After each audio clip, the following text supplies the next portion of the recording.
सभी प्रिय भाई बहनों को हमारे उद्धारकर्ता प्रभु यीशु मसीह में सब प्रेम जय मसीह यीशु की बताते हैं। आइए हम आज प्रभु के वचन से कुछ भागों को देखेंगे। फिलिप्पी उसके 4 अध्याय के 6 और 7 पद को हम पढ़ेंगे, जिसके द्वारा प्रभु हमसे अपनी इच्छा प्रकट करे और हमको अपने जीवन के बारे में कुछ बताएगा। फिलिप्पी 4 उसके 6 और 7। किसी बात की चिंता मत करो, परंतु हर एक बात में तुम्हारी निवेदन, प्रार्थना और विनती के द्वारा धन्यवाद के साथ परमेश्वर के सम्मुख उपस्थित किए जाएं। तब परमेश्वर की शांति जो समझ से परे है, तुम्हारे हृदयों और तुम्हारे विचारों को मसीह यीशु में सुरक्षित रखेगी। प्रियो, प्रभु इस वचन में हमको आशीष दे। हम यहाँ पे बहुत ही मुख्य विषय को देख रहे हैं, बहुत ही मुख्य विषय को देख रहे हैं। कोई ऐसा व्यक्ति नहीं है जो चिंता नहीं करता होगा, हैं? कोई भी ऐसा इंसान नहीं है जो चिंता ना करता होगा, हैं? किसी को अपनी संपत्ति बढ़ाने की चिंता है, किसी को अपने बिजनेस बढ़ाने की चिंता, किसी को मैं क्या खाऊंगा, मैं क्या पहनूंगा, हैं? आज ये गाड़ी है तो कल वो गाड़ी चाहिए, हैं? कुछ ना कुछ चिंता हर एक व्यक्ति के हृदय में रहता है। खास करके उनके लिए ये ज़्यादा ही महत्वपूर्ण है जो चिंता में डूब जाते हैं, परमेश्वर को अपना काम नहीं करने देते, परंतु स्वयं चिंता करते रहते हैं। जबकि प्रभु यीशु मसीह ने मत्ती रचित सुसमाचार में कहता है, तुम सिर के एक बाल को भी काला न उजला कर सकते हो, फिर क्यों चिंता करते हो। प्रियो, यहाँ पे एक बहुत बड़ी विशेष बात है जिसके विषय में हम कुछ बातों को देखेंगे। यहाँ पे एक आदेश पूर्वक प्रभु के वचन से हम पाते हैं, लेकिन फिर भी हम देखते हैं कि हमारे जीवन में ये चिंता का विषय बढ़ता जाता है। लेकिन जो करने के लिए बोला वो नहीं करते हैं। कहता है किसी भी बात की चिंता मत करो। प्रभु के वचन में हमको यही एक मुख्य भाग को ध्यान रखना है। जो मना करने के लिए प्रभु यीशु मसीह बोलते हैं, इसको नहीं करो, तो वो नहीं करना है। जो करने के लिए बोलते हैं उसको करना है। परमेश्वर के राज्य में प्रवेश करने वाले कौन है? वही हैं जो उसके आज्ञाओं को मानते हैं। ये व्यवहारिक जीवन है हमारा, ये दिनचर्या वाला जीवन है। कुछ न कुछ, किसी न किसी बात की चिंता आती है। उस चिंता को, सब कुछ हमको किस रीति से परमेश्वर के सामने उपस्थित करना है, उसके विषय में यहाँ पे बताया। कहता है किसी भी बात की चिंता मत करो, परंतु हर एक बात में तुम्हारे निवेदन, प्रार्थना और विनती के द्वारा धन्यवाद के साथ परमेश्वर के सम्मुख उपस्थित किए जाएं। देखिए प्रियो, एकदम सरल प्रश्न भी प्रभु यीशु मसीह ने के वचन से यहाँ पे देखते हैं और उसका उत्तर भी देखते हैं। अगर हमको किसी बात की चिंता होती है, किसी बात की आवश्यकता है, कोई घटी कमी है, उसके लिए हमको क्या करना है? प्रार्थना करने के लिए बोल रहा। कितना सिंपल है, प्रार्थना करने के लिए बोल रहा। प्रियो, इसके विषय में एक दो बातों को और देखेंगे। देखिए, एक उदाहरण बता रहा हूँ, उसके बाद मैं आपको एक वचन बताऊंगा। हम निर्गमन की पुस्तक में देखते हैं कि इस्राएली लोग बहुत ज़्यादा चिंता में डूब गए थे, बहुत ही ज़्यादा चिंता में डूब गए थे और यहाँ तक कि व्याकुल हो रहे थे, जैसा कि प्रभु यीशु मसीह ने बोला है, किसी बात की चिंता नहीं करो, लेकिन ये साफ चिंता कर रहे हैं। निर्गमन के पहले हम एक वचन को देखेंगे जो कहता है,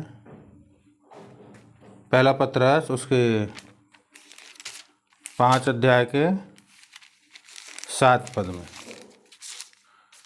पहला पत्रस 5 के 7 में अपनी सारी चिंता उसी पर डाल दो क्योंकि उसको तुम्हारा ध्यान है। देखियो यहाँ पे एक बहुत ही संवेदनशील है और आशा भरी वचन है। क्या बोलते हैं? उसको तुम्हारा ध्यान है। देखिए, अपनी सारी चिंता प्रार्थना करके परमेश्वर के चरणों में डाल देंगे, परमेश्वर को हमारा ध्यान है। हम इसी बात को देखते हैं तो भजन संहिता उसका 55, भजन संहिता उसका 55 और उसका 22 पद क्या कहता है? 22 पद, अपना बोझ यहोवा पर डाल दे, वह तुझे संभालेगा, वह धर्मी को कभी टलने न देगा। प्रियो, देखिए कितनी कितनी सुंदर वचन हमको यहाँ पे दाऊद राजा के भजन में हैं ये मिल जाता है, जिसके कारण हमारे हृदय आनंद से भर जाना चाहिए हैं, और हमारा हृदय आनंद से भर जाता है हैं। क्या कहता है? अपना बोझ यहोवा पर डाल दे, वह तुझे संभालेगा। प्रियो, प्रभु यीशु मसीह हर एक को संभालने वाला है। इसी अध्याय में एक जगह लिखा है, अपनी आँखें मैं कहाँ लगाऊं? मैं तो अपनी आँखें पर्वतों पर लगाऊंगा हैं, परमेश्वर की ओर ताकूंगा हैं, और वो क्या करेगा? मुझे संभाल लेगा। प्रियो, हम यहाँ पे देखते हैं कि प्रभु यीशु मसीह हमको संभाल लेगा हैं, गिरने नहीं देगा। किसी बात में चिंता में डूब जाते हैं, वो नहीं हो पाएगा। प्रभु इस रीति से हमको अपने वचन से बोलता है।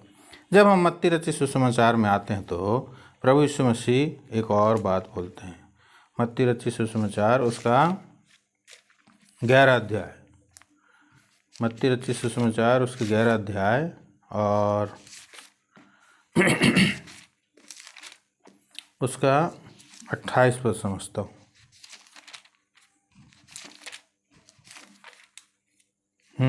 11 अध्याय के 28 पद, हे सब परिश्रम करने वालों और बोझ से दबे हुए लोगों, मेरे पास आओ, मैं तुम्हें विश्राम दूंगा। देखिए, बोझ से दबे हुए लोगों, चिंता करने वाले हैं, परिश्रम करने वाले, मेरे पास आओ, मैं तुमको विश्राम दूंगा हैं। अक्सर हम जब थक जाते हैं मानसिक तौर से, शारीरिक तौर से, तो हमको विश्राम की ज़रूरत पड़ती है। प्रभु यीशु मसीह क्या कह रहे हैं? मेरे पास आओ, मैं तुम्हें विश्राम दूंगा हैं। देखिए, इसी रीति से हम देखते हैं कि जब इस बोझ में दबे हुए थे हैं, परिश्रम में दबे हुए थे इजरायली प्रजा हैं, जैसा कि मैं पहले कह चुका था कि निर्गमन उसके दूसरा अध्याय,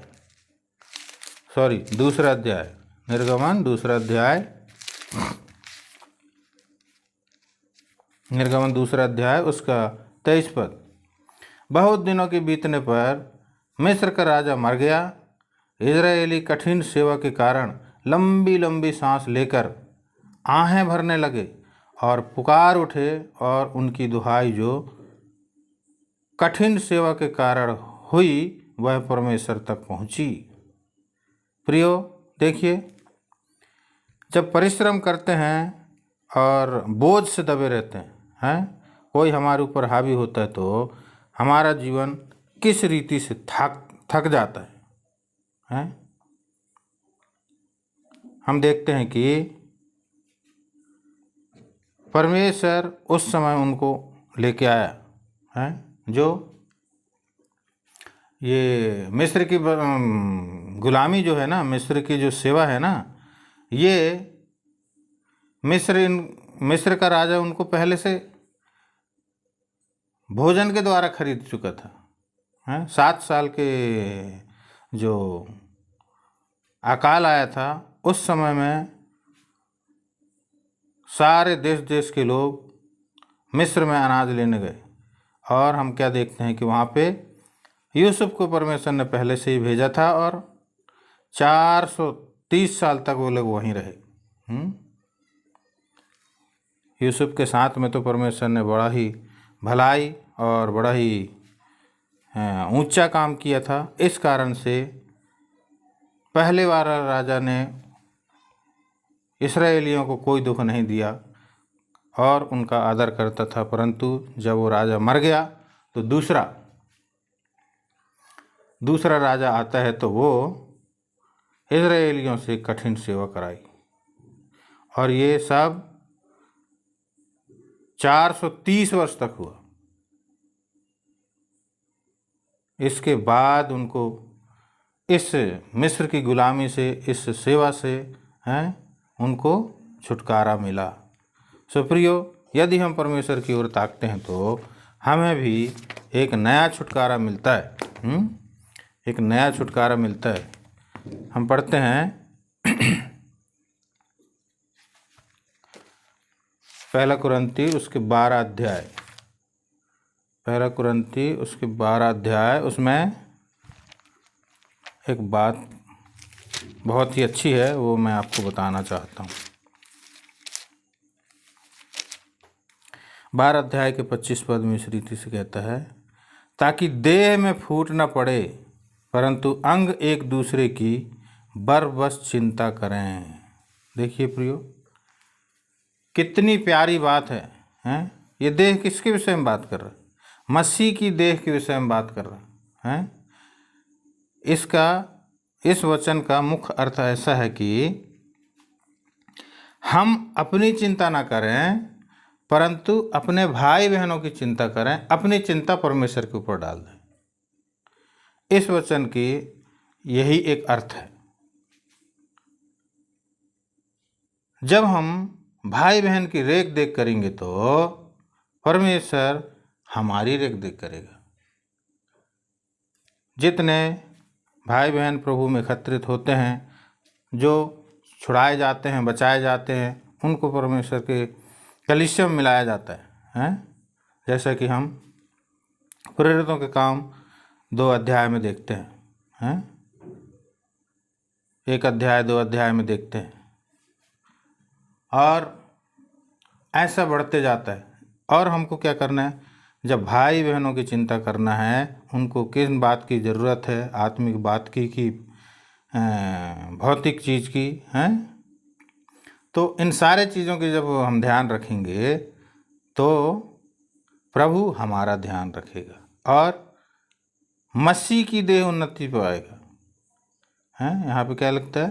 ताकि देह में फूट ना पड़े, हैं? मतलब दुर्बल ना हो, हैं? विभाजन ना हो, हैं? देखिए, इसके विषय में प्रेरितों के काम में देखते हैं कि थोड़ा सा हुआ भी था। प्रेरितों के काम उसका 6वें अध्याय 6वें अध्याय के 1 पद को जब पढ़ते हैं तो ये बात हमको समझ में आती है। उन दिनों में जब चेलों की संख्या बहुत बढ़ने लगी, तब यूनानी भाषा बोलने वाले इब्रानी भाषा बोलने वालों पर कुड़कुड़ाने लगे कि प्रतिदिन की सेवकाई में हमारी विधवाएं की सुधि नहीं ली जाती। देखिए प्रियो, ये इस रीति से विभाजन होता है, इस रीति से मंडली में फूट पड़ने के रहता है। लेकिन हमको क्या करना है? जैसे प्रेरितों ने किया है, आगे तुरंत इस बात को बताता है, हैं? पतरस ने क्या किया, एक अच्छी सलाह दिया, हैं? जो दूसरे पद में एक अच्छी सलाह दिया। क्या सलाह दिया? तब उन 12 ने तब उन 12 चेलों की मंडली को अपने पास बुलाकर कहा। तब उन 12 ने चेलों की मंडली को अपने पास बुलाकर कहा, यह ठीक नहीं कि हम परमेश्वर का वचन छोड़कर खिलाने पिलाने की सेवा में रहें। हैं? क्या कहता है 3 पद में उसका उत्तर है, अच्छा है। इसलिए हे भाइयों, अपने में से 7 सुनाम पुरुषों को जो पवित्र आत्मा और बुद्धि से परिपूर्ण हों, उन्हें परिपूर्ण हों चुन लो कि हम उन्हें इस काम पर ठहरा दें। देखिए क्या कहता है, फिर से पढ़ता हूँ वचन। इसलिए हे भाइयों, अपने में से 7 सुनाम पुरुषों को जो पवित्र आत्मा और बुद्धि से परिपूर्ण हों, चुन लो कि हम उन्हें इस काम पर ठहरा दें। और हम क्या देखते हैं कि जब ये काम हुआ तो सब कुछ बिल्कुल फिट हो गया, सब कुछ अच्छा हो गया है। और आगे लिखा है कि परमेश्वर का वचन फैलता गया और यरूशलेम में चेलों की गिनती बहुत बढ़ती गई। 7 पद में है, बहुत बढ़ती गई। प्रियो, इस रीति से हमको एक दूसरे की चिंता करना है, ना कि अपनी स्वार्थ की चिंता करना है। इस बात को हमको विशेष ध्यान रखना। प्रभु के इस वचन से हमको इन छोटे से विचारों को प्रभु ने जो मुझे दिया, मैं आपके साथ में शेयर किया हूँ। प्रभु इस वचन को आशीष दे और कृपा करके हमारे चैनल को सब्सक्राइब कीजिए, ताकि जब दूसरा वीडियो बनाएंगे तो आपके पास में आएगा और हमको भी मोटिवेशन मिलेगा, हैं, कि हमारे वीडियोस को लोग देख रहे हैं। जय मसीह।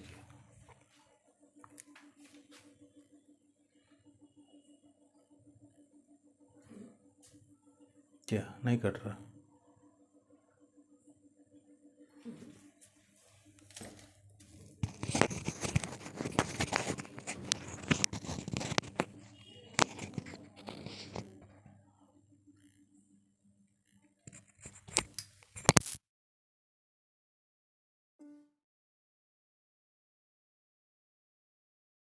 It's 21:37. To hear your notifications, follow the notification on your phone to turn on notification access.